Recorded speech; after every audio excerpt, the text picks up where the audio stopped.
nesono siyakushiya. Awusanibonani bazalwane bami? Abengithi nje kuthiwa nje ake very nice ushumayela iprosperity. Nesono awusikwenza ungaphumeleli. Ngishumayela impela iprosperity. Iprosperity, you will never prosper when you are in sin because sin is expensive.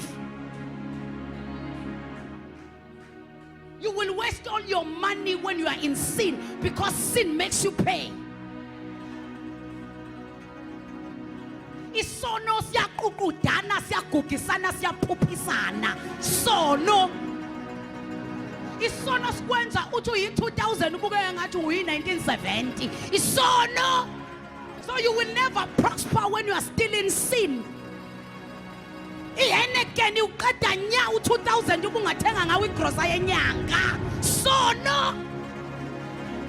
Siyahlukana nesono nemithwalo nakho konke okubambezela. Yo! Sono siqeda imizi, sono siqeda imali, sono sikwenza uxoshwa emsebenzini, sono siqeda amabhizinisi, sono sibambezela iprosperity yomuntu.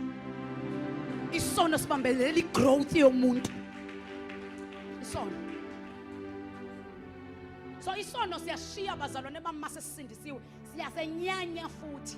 Isizathu senyanya isona kona ukuthi sinyanya ukuthi so isihogweni, sinyanya ukuthi siyasibambezela. Bali iminyaka uhleze esonweni uyibuza ukuthi ngabe ngikuphi ukuba ngihlala ngesonweni leminyaka emingaka, ngabe ngikude noJesu.